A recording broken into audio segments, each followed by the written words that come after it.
আন আকিমুদ্দিন ওয়ালা তাতাফাররাকু ফি। এই আয়াতে কারিমার ভিতর আল্লাহ বলেন, ও দুনিয়ার মানুষ, দিনের আমি চূড়ান্তভাবে বিধিবিধান নির্ধারণ করে দিয়েছি, আমি ফাইসালা করে দিয়েছি। এই কথাটা আমি নূহ নবীকে বলেছিলাম, হে নবী আপনাকে ওহী নাযিল করে আপনাকেও বলেছি। এই কথাটা আমি ইব্রাহিম নবীকে বলেছি, এই কথাটা আমি ঈসা নবীকে বলেছি, এই কথা আমি মূসা নবীকে বলেছি। জলিলে কদর বড় বড় নবীদের নাম আল্লাহ ধরেছেন, তাদেরকে আমি বলেছি। কথাটা কি? আনাকিমুদ্দিন, দিনকে তোমরা কায়েম করো, ওয়ালা তাতাফাররাকু ফীহি, দিন কায়েমের ক্ষেত্রে তোমরা বিচ্ছিন্ন হইও না, ইসলামী আন্দোলন করো, কোরআনকে কায়েম করার জন্য চেষ্টা করো মুসলমানেরা। এটা আমি আমাদের নবীকে ওহী নাযিল করে আল্লাহ বলেছিলেন, এটা নূহ আলাইহিস সালামকে বলেছিলেন, এটা আমাদের বাবা ইব্রাহিম আলাইহিস সালামকে বলেছিলেন। বাবা ইব্রাহিমকে কারা কারা ভালোবাসেন? হাত উঠান, কবুল করো না আমি। ও ভাই, ইব্রাহিম আলাইহিস সালামের নাম নামাজে ধরতে হয়, ঠিক কিনা বলেন? জানাজাতে পড়তে হয়। মিল্লাতা আবিকুম ইব্রাহিম হুয়া সাম্মাকুমুল মুসলিমিন। আমাদের বাবা ইব্রাহিমকে আল্লাহ বলেছিল। আল্লাহ কি বলেছিল জাতির পিতাকে? কি বলেছিল? মূসার মতো দলিলে কদর নবী ওনারা কি বলেছিল? ঈসা আলাইহিস সালামের মতো শানদার নবীকে কি বলেছিল? একটা কথা বলেছিল, মূল কথা একটা, আনাকিমুদ্দিন ওয়ালা তাতাফাররাকু ফি। আল্লাহু আকবার। তোমরা দিনকে কায়েম করো। এই দিন কায়েমের কথা বলে মুসলমান এদিকে সেদিকে যাইও না, ঠিক কিনা?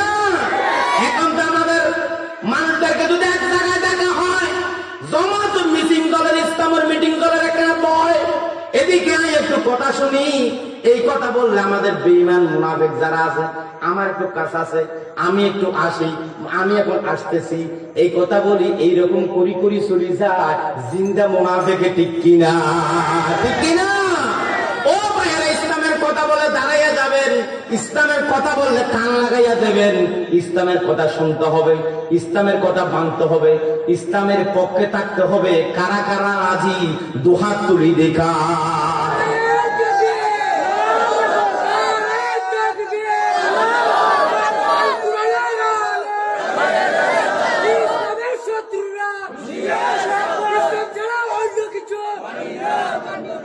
আনিল হারিস আল আশআরী রাদিয়াল্লাহু তাআলা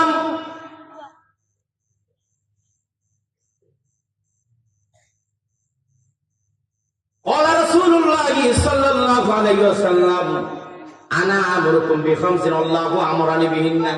আল্লাহ পাক আমারে অর্ডার করেছেন পাঁচটা বিষয়, আমি তোমাদেরকে সেই পাঁচটা বিষয় জানাতে চাই। সাহাবীরা বললেন, ইয়া রাসূলুল্লাহ জানান। এক নম্বর হলো বিল জামাআ। আমার সাহাবী উম্মতেরা ও দুনিয়ার মুসলমানেরা যেখানে যাও সেখানে একদল হয়ে জামাত হয়ে চলিও। আল্লাহ, এখানে জামাত মানে হলো জামাত ইসলাম নয়, জামাত মানে হলো দল। এটা কার দল? ইসলামের দল। এটা কার দল? মুসলমানের দল। এটা কার দল? এটা হলো আল্লাহর দল, ঠিক কিনা? আল্লাহর দিনের কাজ যারা কায়েম করতে চায়, দিন কায়েম যারা করতে চায়, সেই দল করিও। কথা কার? নবীর কথা কার? এটা হাদিস। বিল জামাআ, জামাতবদ্ধ হয়ে চলবে। ওয়াসসামিঈ, এরপরে নেতাদের কথা শুনবা, ইসলামী আন্দোলনের নেতা যারা হবে তাদের কথা শুনবা, আলেম ওলামাদের। ওয়াত্তাআতি, তাদের কথাগুলো মেনে চলবা। ওয়াল হিজরাতি, এগুলা যদি শোনো, দল যদি করো, তাদের আনুগত্য যদি করো, এলাকার ভিতরে গুনাগুন শুরু হয়ে যাবে, দুশ্মনী শুরু হয়ে যাবে, তুমি টার্গেটে পড়ে যাইবা, তোমার ঘরে আগুন ধরাই দিতে চাইবে, তোমার সমাজ থেকে বয়কট করতে চাইবে। এমন পরিস্থিতি যদি হয়, ওয়াল হিজরাতি, দেশ ছেড়ে হিজরত করে যাইবা, কলমাটা কলিমা তা বুকে নিয়া তুমি অন্য জায়গায় চলে যাইবা, তারপরে কলেমা খুলে ফেলবে না। আল্লাহু আকবার। কোরআন में हो रहा है ओ भाई उधर ले जाओ ना, आपको दे दियो, आपको আর কিছু না দেখো। কয়টা কথা? পাঁচটা কথা। এক নম্বর হলো কি? মুসলমান কি হবে? জামাতবদ্ধ হয়ে চলবে। বলেন, জামাতবদ্ধ হয়ে, একদল হয়ে থাকতে হবে, দল হয়ে থাকতে হবে। তাহলে দলের কথা ইসলামে আছে না নাই? জোরে বলেন, আছে না না? ওয়ালতাকুম মিনকুম উম্মাতুন ইয়াদউনা ইলাল খায়র ওয়া ইয়ামুরুনা বিল মারুফ ওয়া ইয়ানহাউনা আনিল মুনকার। এটা কোরআনের আয়াত। ভাইরা এভাবে করে যে কথাটি বলতে চাই, আল্লাহ পাক রব্বুল আলামিন বলছেন মুসলমান যেখানে যাও সেখানে দল হয়ে থাকবা, এরপরে তাদের কথা মানবা, এরপরে তাদের আনুগত্য করবা। এটা করলে তোমাদের উপর জুলুম শুরু হয়ে যাবে। শুরু যদি হয় বেঈমানি করবা না, কলিমা নিয়া অন্য নৌকায় উঠবে না, ঠিক কিনা? ও ভাইরা, মাঝির কাটার মানুষের স্পষ্ট করে বলে দিতে চাই, গরদরিয়ার মানুষকে এখন কক্সবাজারের মানুষ বিশ্বাস করে না, আমাদের দায়িত্বশীলরা বিশ্বাস করে না। কেন করে না? আমরাই তো বেঈমান। আমরা ছাত্র শিবিরের গোলাম মোল্লা নজরুল, গর্জনিয়ার দুটি ফুল, আমরা তো নৌকার মধ্যে উঠে গেছি, ঠিক কিনা? ঠিক কিনা? আমাদেরকে জনগণ ইসলামের পক্ষে ভোট দিয়ে চেয়ারম্যান বানাইছে, চেয়ারম্যানে নিয়ে নৌকাতে সরেছি, ঠিক কিনা? আমি চেয়ারম্যানে নিয়া বিএনপিতে চলেছি, ঠিক কিনা? বাইরে এটা হলো বেঈমান, আমরাই তো বেঈমান, ঠিক কিনা? এই জন্য রামু কক্সবাজারের মানুষ বলে গর্জনিয়া কোসোভিয়ার মানুষের কোনো বিশ্বাস নাই।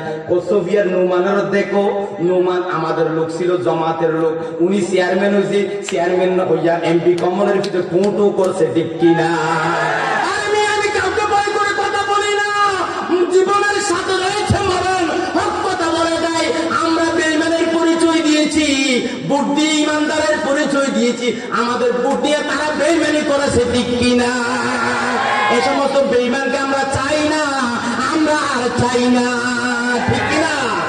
বেঈমানকে চান, ভোট দিবেন ইসলামের পক্ষে আপনারা, আমাদের ভোটটা নিয়ে চলে যাবে অন্য জায়গায়, এটা হবে না।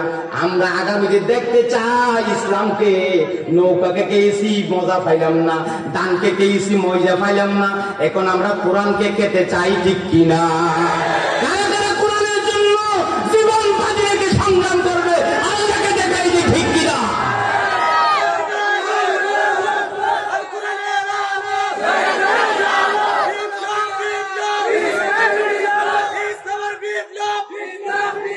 ভাইরা যেই কথাটি বলতে চাই, ও ভাইরা, তারা ওদিকে কেন গেছে? মন খারাপ করিয়া না, কেন গেছে? তারা ইসলামকে বুঝে না, মানুষের ম্যান্ডেটকে বুঝে না। জনগণ আমার ভোট দিয়েছে, আমি ভোট নিয়ে সিনেমা নিয়ে খেলেছি। আমার কথা বলছে, আমি কিন্তু চেয়ারম্যানে দাঁড়াবো না।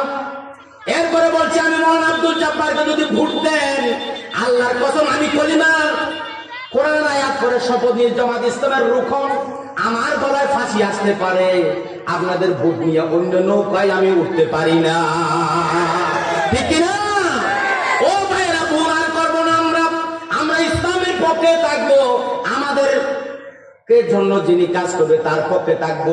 দল যারা পরিবর্তন করে তাদেরকে আমরা ঘৃণা করি, ঠিক কিনা? যারা দল পরিবর্তন করে তারা বেঈমান, ঠিক কিনা? হকের উপরে যারা থাকে তারাই হলো 1 নম্বর ইমানদার, ঠিক কিনা? আল্লাহ রাসূল বলতেন 4টে কাজ, ও মুসলমান যেখানে যাবে এক হয়ে থাকবা, এরপরে নেতাদের কথা শুনবা, এরপরে আনুগত্য করবা, এরপরে প্রয়োজনে কলেমাটা বুকে নিয়ে হিজরত করে চলে যাইবা, তারপরেও অন্যান্য দলের সাইনজাগিরি করবা। পদে আমার ভিতরে ঠিক আছে, বুদ্ধি কেনা করি এনে তারা ঘরে মিলিপ দি, ঠিক কিনা? ভিতরে ঠিক আছে বলে, ভিতরে ঠিক ছিল, এই কথা বলছে। উপরে বেঈমানি করতো আব্দুল্লাহ বিন উবাই। ও ভাই, রাসূলুল্লাহ সাল্লাল্লাহু আলাইহি ওয়াসাল্লামের পিছনে নামাজ পড়তো। আল্লাহর নবীর প্রত্যেকটা মিটিং এ আব্দুল্লাহ বিন উবাই ছিল। আব্দুল্লাহ বিন মারা যাওয়ার পরে রাসূলুল্লাহ জুব্বা খুঁজতে এসেছে। আল্লাহর নবী এক সাহাবী আব্দুল্লাহ বিন উবাই এক ছেলে ছিল মুহাদ্দিস, উনি খুব ভালো নবীজি আদর করতেন, তারে ইজ্জত করে একটা জুব্বাও দিছিল। রাসূলুল্লাহ জানাজায় গেছে, ওমর ফারুক খানি করছে, এরপরও জানাজা পড়াইছে, এরপরে আবার দাফন করার পরে আবার যখন দোয়া করতে চাই, আল্লাহ অভিনাজির করে দিয়েছে, হে নবী 70 বার যদি দোয়া করার কাজ হবে না।